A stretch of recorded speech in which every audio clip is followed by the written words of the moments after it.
সুপ্রিয় দর্শক, আসসালামু আলাইকুম। আপনাদের সবাইকে স্বাগত জানাচ্ছি এখনকার আলোচনায়। আপনাদের সঙ্গে আছি আমি সিরাজুল ইসলাম। দর্শক, প্রেসিডেন্ট ট্রাম্প ইরানের সাথে চুক্তি করলেন শুধু, নাকি নিজের প্রশাসনের সাথেও যুদ্ধ করছেন? আমি এই প্রশ্ন তুলছি এই কারণে যে ইরানের চুক্তিকে কেন্দ্র করে মার্কিন প্রশাসনে একেবারে চরমভাবে দ্বিধাবিভক্তি দেখা দিয়েছে, ফাটল দেখা দিয়েছে, ভাঙন দেখা দিয়েছে। মার্কিন প্রশাসন দুই ভাগে বিভক্ত হয়েছে। এক পক্ষে ডোনাল্ড ট্রাম্প এবং তার কিছু লোক, আর এক পক্ষে পররাষ্ট্রমন্ত্রী মার্কো রুবিও, যুদ্ধমন্ত্রী পিট হেগসেট সহ আর কিছু লোক। এর প্রেক্ষাপটে এমন খবর বের হয়েছে, যারা এই চুক্তির বিরোধিতা করছে মার্কিন কর্মকর্তাদের ভেতরে, তাদের অনেককেই প্রশাসন থেকে বিদায় দেওয়া হবে, অর্থাৎ বহিষ্কার করা হবে। তার ভেতরে দুই একজন মন্ত্রীও থাকতে পারেন। কারা তারা? একই সাথে আর একটা চমৎকার খবর আছে। ইরানের সাথে আমেরিকা কি চুক্তি করলো, এই বিষয়টি জানার জন্য ইসরায়েল উদ্গ্রীব হয়ে আছে। ইসরায়েল আমেরিকার কাছে দেখতে চেয়েছিল যে চুক্তিতে কি আছে দেখি, টেক্সটটা দাও। ডোনাল্ড ট্রাম্প নেতানিয়াহুকে না বলছেন যে না, দেখানো যাবে না। তাহলে এখানে আর একটা প্রশ্ন আসছে, আসলে এই চুক্তিতে আছেটা কি? ইসরায়েল আমেরিকার এত বড় মিত্র, তাকেও দেখতে দিচ্ছে না, তাহলে বিষয়টা কি? সুপ্রিয় দর্শক, এই বিষয়গুলো নিয়ে এখন আলোচনা করব। আর এর সাথে থাকবে, লেবাননে ইসরায়েলের হামলা অব্যাহত রয়েছে। ইরান জানিয়েছে যদি লেবাননে ইসরায়েল যুদ্ধবিরতি লঙ্ঘন করেই চলে, তাহলে এই চুক্তি নাও হতে পারে এবং ইসরায়েলের বিরুদ্ধে ব্যবস্থা নেওয়া হবে। তাহলে এই চুক্তির সম্ভাবনা আসলে কতটা? তো দর্শক, চলুন আমরা বিস্তারিত আলোচনায় চলে যাই। প্রথমে যে কথা বলবো সেটি হচ্ছে এই যে মার্কিন প্রেসিডেন্ট ডোনাল্ড ট্রাম্প ইরানের সাথে চুক্তি করেছেন। আমেরিকা এবং ইরান যে চুক্তিতে ডিজিটালি সই করেছে, সেই চুক্তি খুবই গুরুত্বপূর্ণ। আমরা পরিষ্কার বুঝতে পারছি এত বড় একটা যুদ্ধ এই চুক্তির ভেতর দিয়ে তার অবসান হচ্ছে, এবং আমেরিকা ইসরায়েলের সাথে অ্যাট এ টাইম যুদ্ধ করছে। এইরকম একটা দেশের সাথে চুক্তি হচ্ছে, এটা নিশ্চয়ই এবং নিঃসন্দেহে একটা ঐতিহাসিক চুক্তি। বাট এই চুক্তিতে কি আছে সেটা ইরানকেও প্রকাশ করতে দিচ্ছে না আমেরিকা, এবং আমেরিকা নিজেও প্রকাশ করছে না। ইরানের ভেতরে এই চুক্তির যে সমস্ত বিষয়াশয় প্রকাশ হয়েছিল, তাতে ডোনাল্ড ট্রাম্প উষ্মা প্রকাশ করেছিলেন, একটু রাগ ভাব দেখিয়েছিলেন যে এই চুক্তিটা দেখিয়ে দিল কীরকম কথা প্রকাশ করে দিচ্ছে। ইরানি কর্মকর্তাদের নিজেদেরকে ঐক্যবদ্ধ করা উচিত এবং পরিস্থিতি সামলে নেওয়া উচিত। তিনি সেই সময় বলেছেন যে ইরানে যে চুক্তির খসড়া প্রকাশ হচ্ছে এটা ফেক নিউজ, এটা ঠিক না। আবার ইরানকে হয়তো ব্যাক চ্যানেলে মেসেজ দিয়েছেন ডোনাল্ড ট্রাম্প যে এই চুক্তির কথা ফাঁস করা যাবে না। অবশ্যই আমেরিকায় তো এই চুক্তি ফাঁস করেনি। আর ইসরায়েল এই চুক্তি দেখতে চেয়েছিল যে চুক্তিতে আছে কি, আমি একটু দেখতে চাই, আমাকে দেখান। ইসরায়েলের প্রধানমন্ত্রী বেনিয়ামিন নেতানিয়াহু, কিন্তু তাকে দেখতে দেওয়া হয়নি। তার মানে হচ্ছে এই জায়গাটায় প্রশ্ন আসছে, অবশ্যই চুক্তিতে এমন কিছু আছে যা ইসরায়েল মানতে চাইবে না, পছন্দ করবে না, আমেরিকার সাথে প্রকাশ্যে দ্বন্দ্ব শুরু করবে, এমনকি এই চুক্তি যাতে না হয় তার ব্যবস্থা করার চেষ্টা করবে, চুক্তিকে বানচাল করেও দিতে পারে ইসরায়েল। এই আশঙ্কা থেকে ডোনাল্ড ট্রাম্প ইসরায়েলকে চুক্তি দেখতে দেয়নি। মার্কিন কর্মকর্তাদেরকে বা রাষ্ট্রের জনগণকে ওপেনলি যে চুক্তি করা উচিত ছিল, ওপেন করে দেওয়া দরকার ছিল, তার কিছুই করেনি। শুধু তাই না, এই চুক্তির বিরোধিতা করার কারণে মার্কিন প্রশাসনে একদম সুস্পষ্ট ভাঙন দেখা দিয়েছে, ফাটল দেখা দিয়েছে। আমি সম্ভবত গত রাতের ভিডিওতে বলেছিলাম যে এক পক্ষে রয়েছেন president Donald Trump, vice president JD Vance, বিশেষ প্রতিনিধি, ইরান বিষয়ক বিশেষ প্রতিনিধি স্টিভ উইটকফ, এবং প্রেসিডেন্ট ডোনাল্ড ট্রাম্পের জামাতা এবং অন্যতম আলোচক জারেড কুশনার। এই চারজন এক পক্ষে। আর অন্য পক্ষে গেছেন যুদ্ধমন্ত্রী পিট হেগসেট, মার্কো রুবিও পররাষ্ট্রমন্ত্রী, এবং সিআইএর প্রধান জন র্যাডক্লিফ। হয়তো তাদের সাথে আরও দু একজন কর্মকর্তা থাকতে পারেন। এই যখন ভাঙন তৈরি হয়েছে, ফাটল দেখা দিয়েছে মার্কিন প্রশাসনে, দুই ভাগে বিভক্ত হয়ে গেছে এই চুক্তিকে কেন্দ্র করে। মার্কো রুবিও, পিট হেগসেথ এবং জন র্যাডক্লিফ সিআইএ প্রধান, তারা বলছেন যে এই চুক্তি করলে ইরান ভবিষ্যতে কিছু কিছু বিষয় মানবে না, ইরান এই পরমাণু ক্ষেত্রে তার ওয়াদা পালন করবে না, এই চুক্তি করে লাভ হবে না, এই চুক্তি করে আসল সমস্যার সমাধান হচ্ছে না, বরং ইরানের বিরুদ্ধে যুদ্ধ করা উচিত। আর জেডি ভ্যান্স, ডোনাল্ড ট্রাম্প বা উইটকফ, জারেড কুস্টাফ তারা বলছে যে না, কূটনীতিকে সুযোগ দেওয়া দরকার, কূটনৈতিক প্রক্রিয়ায় চলমান সমস্যার সমাধান করতে হবে। এটা নিয়ে আলোচনা আমি যেভাবে খুব সহজ ভাষায়, সুন্দর ভাষায় বললাম, সম্ভবত ব্যাপারটা এই পর্যায়ে নেই। এই পর্যায়ে না থাকার কারণে এখন ডোনাল্ড ট্রাম্প মার্কিন প্রশাসনের কিছু কিছু লোকজনকে সরিয়ে দিতে চাইছেন, এমনকি একজন মন্ত্রীকেও সরিয়ে দেবেন বলে কথা বের হয়েছে। এই মন্ত্রী কে? এই মন্ত্রী হচ্ছেন যুদ্ধমন্ত্রী পিট হেগসেথ। ডোনাল্ড ট্রাম্প এই পিট হেগসেথকে সরিয়ে দিতে পারেন, নতুন কোনো ব্যক্তিকে যুদ্ধমন্ত্রী নিয়োগ করতে পারেন, এটা একটা ব্যাপার। আরেকটা ব্যাপার হচ্ছে সিআইএর যে প্রধান জন র্যাডক্লিফ, তাকেও সরিয়ে দিতে পারেন ডোনাল্ড ট্রাম্প। ডোনাল্ড ট্রাম্প ভাবছেন নিজের প্রশাসনের কাজ করব, নিজের মতো করে চলবো, এরা সবাই পিছনে পিছনে হাঁটবে, আর আমি সামনে যাচ্ছি, এরা পিছন থেকে টেনে ধরছে, তাহলে যারা টেনে ধরছে এইগুলোকে ছেটে ফেলতে হবে।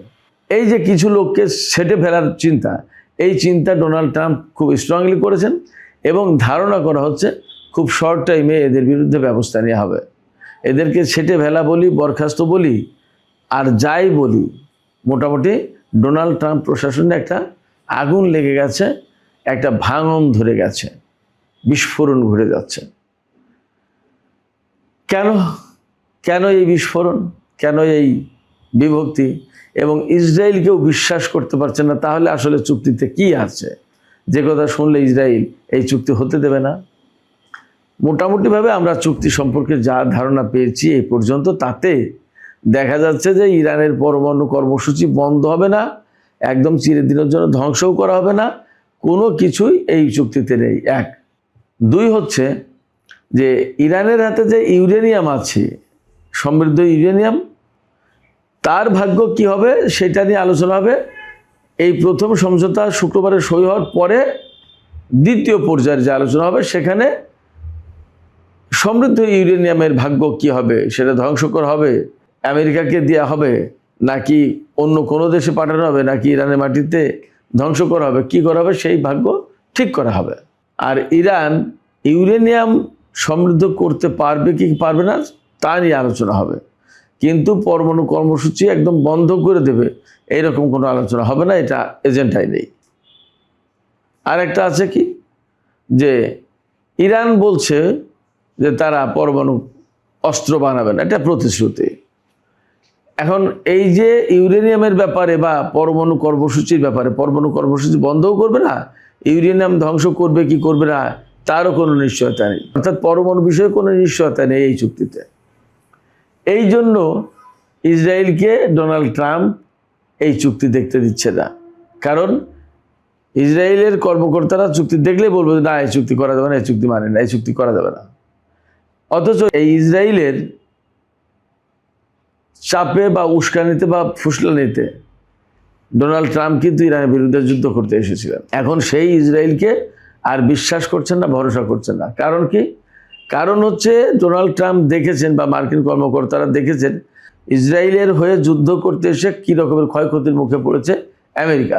পাশাপাশি ইরানকে হারানো যাচ্ছে না, বরং ইরান দিন দিন শক্তিশালী হয়ে উঠছে, হরমুজ প্রণালী বন্ধ করে দিয়েছে, আর সারা বিশ্বের জনমত ইরানের পক্ষে চলে গেছে। এই অজনপ্রিয় যুদ্ধে জেতা যাবে না, এটা ডোনাল্ড ট্রাম্প ভালোভাবে বুঝতে পেরেছেন।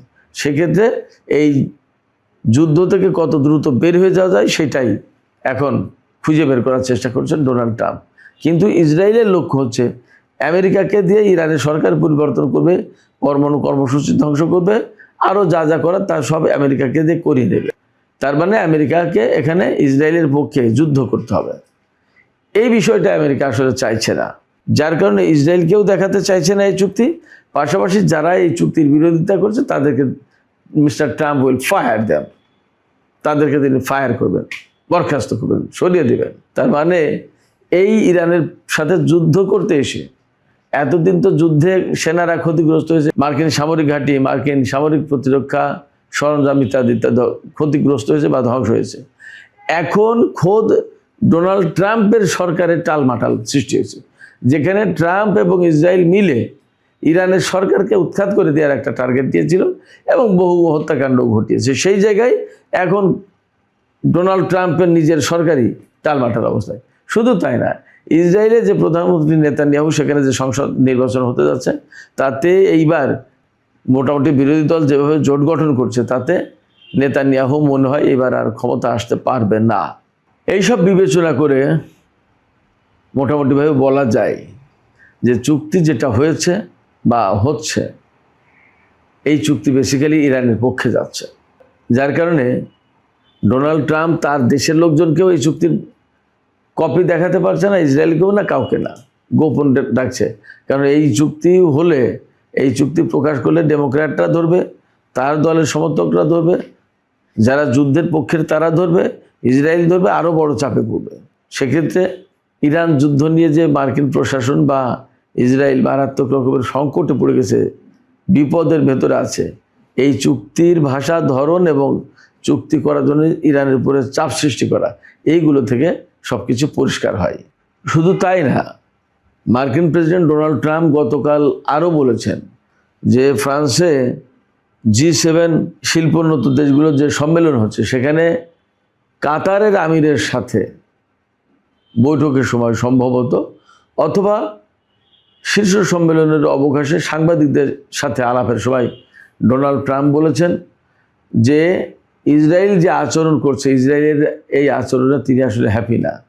আসলে ডোনাল্ড ট্রাম্পের ব্যাপারটা কি, ডোনাল্ড ট্রাম্প কিন্তু যে ধরনের মন মানসিকতার লোক, তাতে উনার কর্তৃত্ব থাকবে সব জায়গায়, উনি মাতব্বর, উনি বস, আর সেখানে কারো ভাগিদার থাকবে না। তো যখন এই যুদ্ধ করছে, যখন এই চুক্তি করছে, সমস্ত সব কিছুতে মূল মাতব্বরই ডোনাল্ড ট্রাম্পের। এইটাই হলো আসল কথা। এখানে নেতানিয়াহু এসে যদি বারবার যদি তাকে ডিকটেট করে যে মিস্টার ট্রাম্প আপনি এইটা করেন, ওইটা করেন, এই করা উচিত হবে না, ওই করা উচিত হবে না, এইরকম করেন, ওই রকম করেন, তাহলে ডোনাল্ড ট্রাম্প বাস্তবতা হচ্ছে বিরক্ত হচ্ছেন। তিনি ভাবছেন, আরে আমি আমার কাজ করবো, আমি হলাম বিশ্বের 1 নম্বর শক্তিশালী, এখানে ইসরায়েলের প্রধানমন্ত্রী এসে আমাকে ডিকটেট করে, হোয়াট ইজ দিস? এই যে ইসরায়েলের ডিকটেশনের ব্যাপার, এই ডিকটেশনের যে আচরণটা, তিনি বলছেন যে এই ইসরায়েলের এই আচরণ, ইসরায়েলের প্রধানমন্ত্রী নেতানিয়াহুর এই আচরণ আমার পছন্দ হয়নি। শুধু তাই না, হিজবুল্লাহর বিরুদ্ধে ইসরায়েল অনেক দিন ধরে, লম্বা সময়, দীর্ঘ সময় ধরে যুদ্ধ করছে এবং বহু মানুষ মারা গেছে।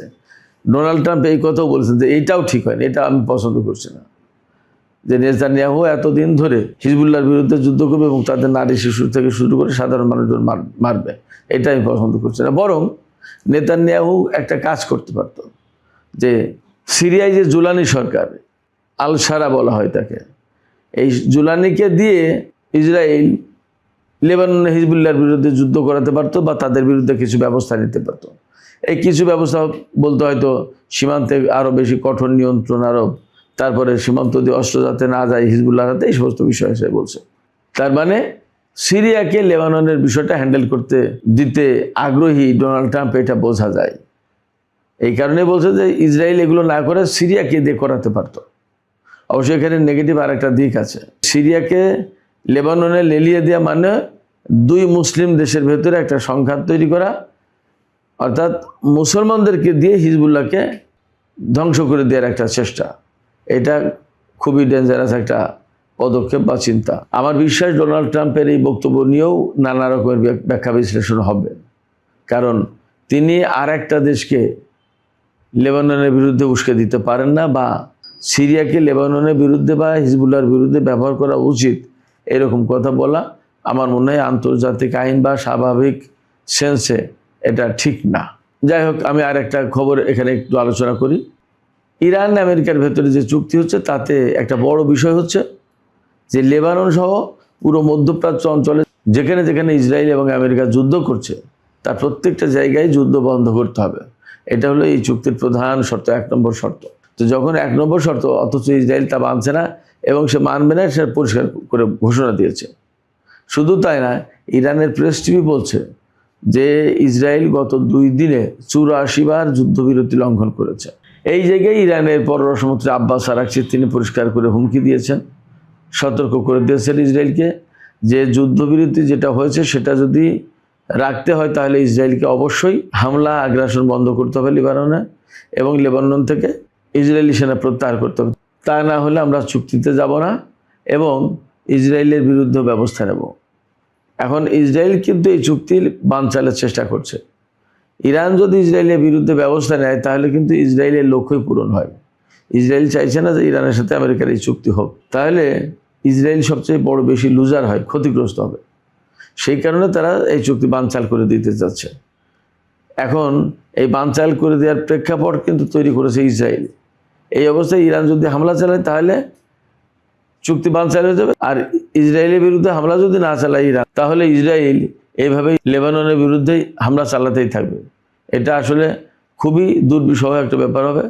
তখন পরিস্থিতি এমন হবে, ইরান এবং আমেরিকার চুক্তি হয়েছে কিন্তু ইসরায়েল এবং লেবাননের যুদ্ধবিরতি কার্যকর হয়নি, বরং ইসরায়েল লেবানন এবং হিজবুল্লাহকে একদম ধ্বংস করে দেওয়ার জন্য যুদ্ধ অব্যাহত রেখেছে। তাহলে এই যুদ্ধবিরতি আসলে কার্যকর হবে কিনা, আদৌ সই হবে কিনা, এই সমস্ত নিয়ে কিন্তু এখনও অনেক বড় প্রশ্ন আছে। তো সুপ্রিয় দর্শক, আজকের আলোচনা এখানে শেষ করতে চাইছি। যাবার আগে আপনাদের কাছে প্রশ্ন রাখতে চাই বা আপনাদের কাছ থেকে আপনাদের মতামত জানতে চাই। এই যে মার্কিন প্রশাসনে ভাঙন দেখা দিয়েছে এই ইরানের সাথে চুক্তি করার শর্ত শরায়ত নিয়ে,